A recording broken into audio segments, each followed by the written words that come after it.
برحق ہے، سو اس کی سزا تمام انسان کو، تمام نسل آدم کو موت کی شکل میں ملتی ہے۔ میرے عزیزو، ہم غور کرتے ہیں کس طرح سے خدا نے چاہا کہ انسان خدا کے ساتھ اسی طرح سے ملاپ کر لے، اسی طرح سے خدا کی نظر میں مقبول ٹھہرے جس طرح سے بنایا گیا تھا۔ ایک اور بات میرے عزیزو کہ خدا اپنی مخلوق سے، اپنے ہاتھوں سے بنائی گئی مخلوق سے پیار کرتا ہے، محبت کرتا ہے۔ وہ چاہتا ہے کہ ہمیشہ اس کی بنائی ہوئی مخلوق اس کے ساتھ رہے، اس میں رہے، ہمیشہ کی زندگی میں اس کی رقابت میں رہے۔ اسی وجہ سے آدم کو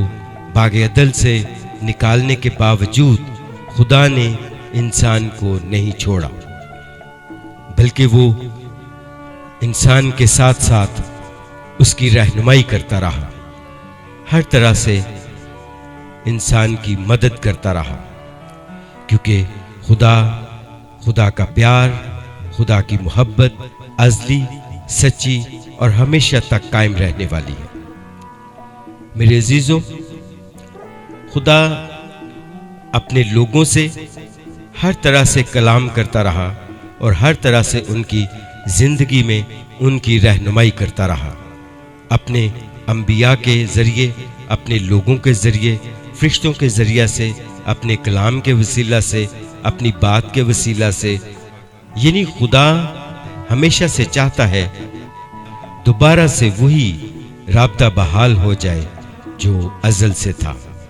جس شکل میں خدا نے انسان کو بنایا تھا۔ سو اب ہم دیکھتے ہیں کہ گناہ باغ عدن میں خدا کے پاک کلام کے خلاف ہوا اور آج تک یہ جاری ہے۔ انسان کامل نہ ہو سکا، انسان اس گناہ سے نجات حاصل کرنے میں ناکام رہا۔ یہ میرے عزیزو، جب خدا دیکھتا ہے کہ میرے تمام انبیاء کے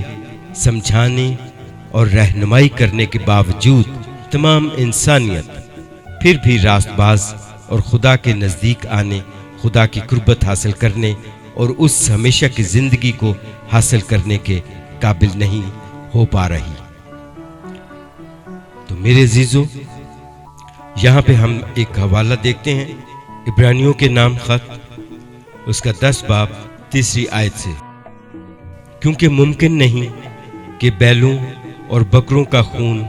گناہوں کو دور کرے، اس لیے وہ دنیا میں آتے وقت کہتا ہے کہ تو نے قربانی اور نذر کو پسند نہ کیا، بلکہ میرے لیے ایک بدن تیار کیا، پوری سوختنی قربانیوں اور گناہ کی قربانیوں سے تو خوش نہ ہوا۔ ہم آگے پھر دیکھتے ہیں 10ویں باب، عبرانیوں 10ویں باب 10ویں آیت میں، اسی مرضی کے سبب سے ہم یسوع مسیح کے جسم کے ایک ہی بار قربان ہونے کے وسیلہ سے پاک کیے گئے ہیں۔ آمین۔ یہ حوالہ جات میرے عزیزو خدا یسوع مسیح کو ہمارا نجات دہندہ اور خدا کا برہ جو ہمارے لیے خدا کی طرف سے مولود ہوتا ہے، جس کا نام یسوع ہے۔ ہم جس طرح سے ہم میرے عزیزو ہم دیکھتے ہیں انجیل مقدس میں، مقدس متی کی انجیل میں، ہم اپنی پچھلی ویڈیوز میں بتا چکے ہیں کہ وہ حضرت یوسف کو فرشتہ بتاتا ہے کہ مت ڈر، کیونکہ وہ خدا کے روح سے حاملہ ہے اور اس کے بیٹا ہوگا، اور تو اس کا نام یسوع رکھنا، جو اپنے لوگوں کو ان کے گناہوں سے نجات دے گا۔ خداوند میں میرے بہنوں اور بھائیوں، یہ بات انتہائی ضروری ہے کہ ہم اس کو جانیں کہ خداوند یسوع مسیح کا ہماری خاطر قربان ہونا، ہماری خاطر خون بہانا اور اپنے خون کے وسیلہ سے ہمارے گناہوں سے نجات دینا، یہ میرے عزیزو ہمارا آج کا پیغام ہے۔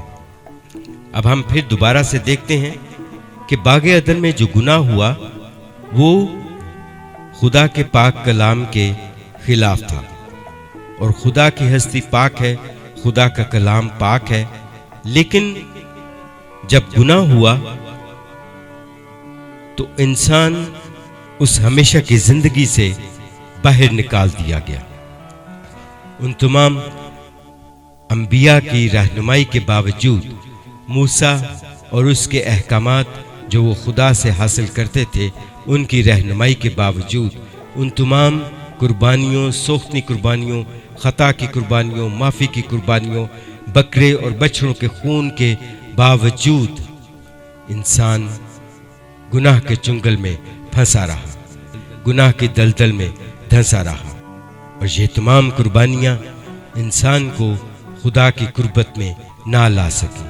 اور یہ تمام قربانیاں، یہ تمام خون بہا، یہ تمام ان کی کوشش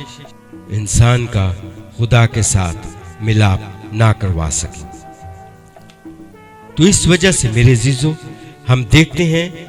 خدا سے ملاپ کے لیے ایک ایسی قربانی چاہیے تھی، ایک ایسی بے عیب اور پاک قربانی چاہیے تھی جو گناہ سے پاک ہو، ایک ایسا برہ چاہیے تھا جو پاک اور بے عیب ہو، کیونکہ گناہ اس پاک اور بے عیب خدا کے کلام کے خلاف ہوا،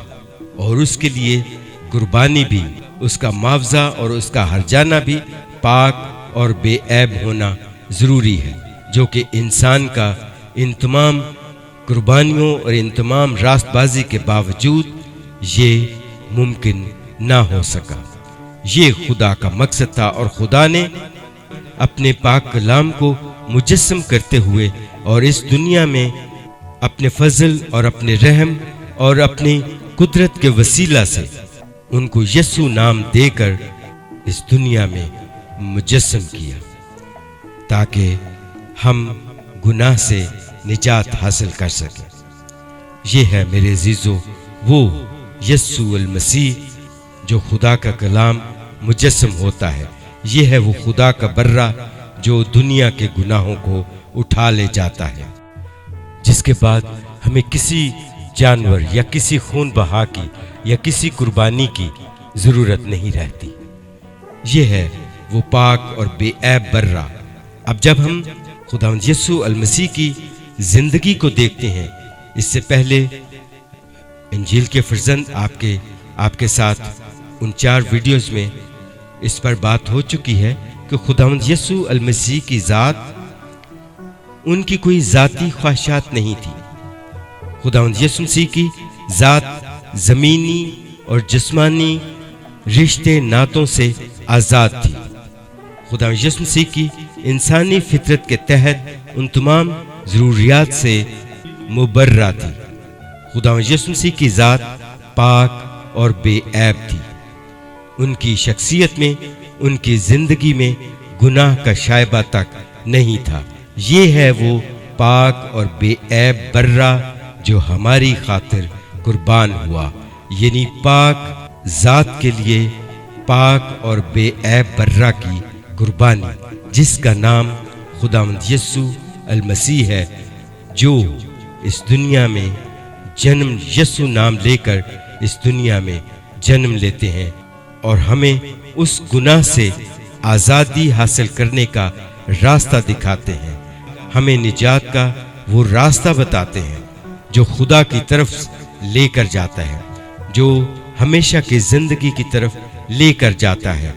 جس زندگی سے، جس خوشی سے انسان کو نکال دیا گیا تھا۔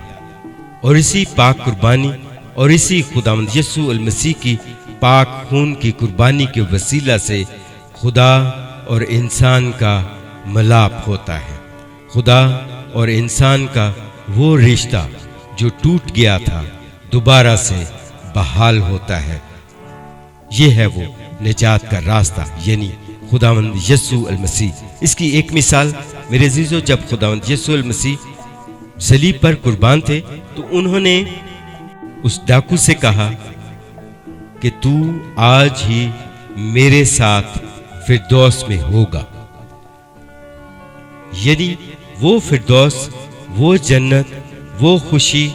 وہ ہمیشہ کی زندگی جس سے انسان کو نکال دیا گیا تھا۔ اور خداوند یسوع مسیح اسی دنیا میں ثابت کرتے ہیں کہ میرے اس قربان ہونے کے وسیلہ سے تو نے مجھ پر ایمان رکھا، تو نے اپنے گناہوں کا اقرار کیا، توبہ کیا، اپنے ایمان کا اقرار کیا، اور اس ڈاکو کے سامنے، دوسرے ڈاکو کے سامنے اقرار کیا، اظہار کیا، اپنے ایمان کی گواہی دی، اور بڑی امید اور بڑے ایمان کے ساتھ مجھ سے درخواست کی کہ جب تو اپنی بادشاہی میں آئے تو مجھے یاد رکھنا۔ تو پھر خداوند یسوع مسیح نے اس کی توبہ، اس کے ایمان، اس کے اقرار کو دیکھتے ہوئے، اس کی امید کو دیکھتے ہوئے یہ فرمایا کہ تو آج ہی میرے ساتھ فردوس میں ہوگا۔ میرے اس خون کے بہانے سے تمام انسانیت اور تمام انسان نجات پاتے ہیں۔ یہ ہے میرے عزیزو خداوند یسوع مسیح ہماری نجات کا راستہ، کیونکہ خداوند یسوع مسیح نے فرمایا کہ راہ، حق اور زندگی میں ہوں۔ یہ ہے میرے عزیزو ہماری نجات اور ہمیشہ کی زندگی کا راستہ۔ آج میرے عزیزو خاص طور پر ہمارے لیے پیغام، ہمیں بھی اپنے گناہوں کا اقرار کرنا ہے، توبہ کرنی ہے، اور سب کے سامنے اپنے ایمان کا اظہار کرنا ہے کہ خداوند یسوع المسیحی ہمارے لیے نجات کا راستہ ہے۔ اس نے اپنی جان صلیب پر دے کر ہمارے لیے نجات کا راستہ کھولا ہے۔ پھر ہم میرے عزیزو دوبارہ خدا سے ملاپ کرنے کے قابل ٹھہرتے ہیں۔ یہ ہے میرے عزیزو خدا کا برہ جو اپنی جان دے کر، اپنا خون بہا کر ہمارے لیے نجات کا راستہ کھولتا ہے۔ سو میرے عزیزو آئیے ہم دعا کریں کہ خداوند قادر مطلق باپ ہمیں اپنے پاک روح کی طاقت عنایت فرمائے، ہماری رہنمائی فرمائے، ہمیں وہ جرت اور حوصلہ دے، ہمیں وہ طاقت دے، اپنے کلام کی رہنمائی عنایت فرمائے کہ ہم بھی بڑی دلیری کے ساتھ خدا کے سامنے بڑی عاجزی اور انکساری کے ساتھ اپنے گناہوں کا اقرار کریں اور اپنے گناہوں سے توبہ کریں، خداوند یسوع المسیح پر ایمان رکھیں، اور ایمان رکھتے ہوئے اور اس کے احکامات پر عمل کرتے ہوئے خداوند میں امید رکھیں کہ آج خداوند یسوع المسیح ہمیں بھی بچاتے ہیں، ہمارا بھی خدا کے ساتھ دوبارہ سے ملاپ کرواتے ہیں، تاکہ ہم بھی ہلاک نہ ہوں بلکہ ہمیشہ کی زندگی پائیں۔ سو آخر میں میرے عزیزو خداوند قادر مطلق باپ آپ سب کو اپنے کلام کے وسیلہ سے بہت سی برکات سے نوازے اور ہمیشہ اپنے پاک فرشتوں کی حفاظت میں رکھے کہ ہم بھی اس کے مقبول نظر ٹھہریں۔ خداوند آپ سب کو بہت برکت دے۔ خدا باپ، بیٹے اور روح القدس کے نام میں آمین۔